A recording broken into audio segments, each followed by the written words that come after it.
Welcome to the Rugby Obsession Podcast. If you love rugby, make sure you hit that subscribe button so you don't miss out on any of our deep dives into the world of rugby. We've got some really interesting stuff to talk about today. You send over some articles and some of your own notes, and it's all about how the Rugby World Cup hosts get chosen. Pretty fascinating stuff. I'm really keen to get into it with you and break down what these sources tell us about how World Rugby picks where this huge tournament ends up, especially when we look at what it means for South Africa and some new places that might want to host it. Yeah, it is interesting to see how it all works. And I think one thing that jumps out from what you've shared is just how important the money side of things is. I mean, the Rugby World Cup is World Rugby's biggest way to make money, right? Yeah. So naturally, they're going to be looking really closely at the financial side of things when they're deciding who gets to host it. You're absolutely right. And, one of the things you shared was this quote from a pretty well-known rugby boss.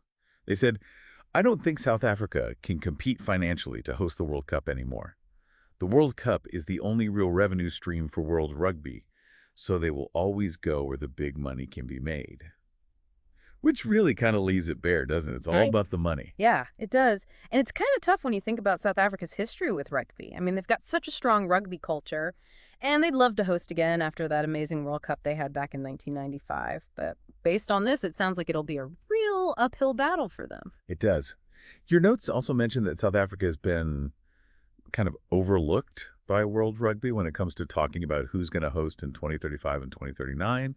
It does make you wonder if there's more to it than just the money, though. Like maybe World Rugby's got some bigger plans in mind. Yeah, I think you might be right, especially when you look at some of the other stuff in these articles. Like there's this thing about World Rugby making what they're calling these big strategic decisions to give the next men's and women's World Cups to Australia and the USA.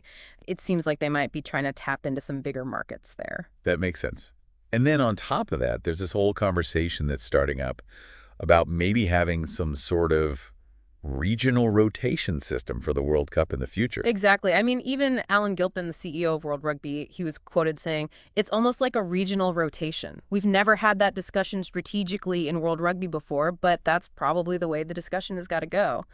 It sounds like they're really starting to think about spreading the World Cup around more strategically. Which then gets you thinking, well, if they are going to do this whole rotation thing, which places are they going to prioritize?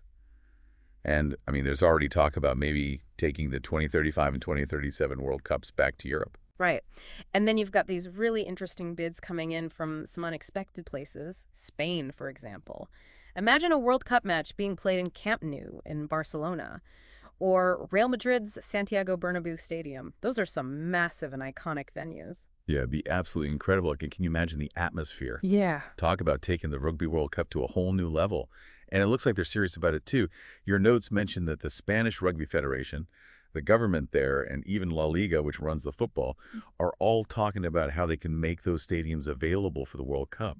Sounds like they're really keen to make it happen. Hey, if you're enjoying this deep dive into how the Rugby World Cup gets hosted, make sure you hit that subscribe button. We've got loads more fascinating insights to share on the Rugby Obsession podcast. Absolutely. And speaking of interesting bids, we can't forget about the possibility of a joint bid from some of those Middle Eastern countries with tons of money, like Saudi Arabia, the UAE, and Qatar. Their interest just goes to show how much the Rugby World Cup's grown in terms of its global appeal and how much of a moneymaker it can be for the hosts.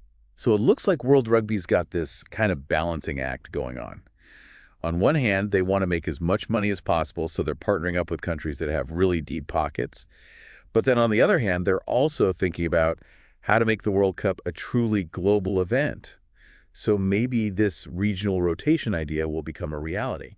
I think you've hit the nail on the head there. And you know what's really interesting about all of this is that it creates both challenges and some really exciting possibilities. For places with a strong rugby tradition like South Africa, it means they're going to have to step up their game financially if they want to be in the running to host again. But it also means that we might see some brand new countries hosting the Rugby World Cup, bringing in new fans and giving the sport a whole new energy. It definitely makes you wonder what the Rugby World Cup's going to look like in the next couple of decades and which countries are going to get the chance to host it. It'd be great to hear what our listeners think about all this.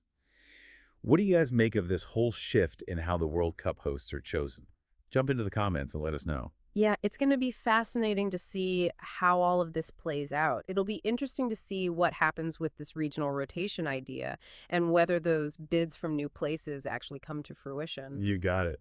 So it's pretty clear from everything you've shared with us that The way the Rugby World Cup host is chosen is definitely changing, and it's all being shaped by these financial considerations and big strategic plans that World Rugby's got up their sleeve. Thanks for joining us for this deep dive into the world of Rugby World Cup hosting. If you enjoyed this episode, don't forget to subscribe to the Rugby Obsession podcast. We'll be back with more deep dives exploring the fascinating world of rugby. Thanks for listening to the Rugby Obsession podcast. We look forward to you listening to our next episode.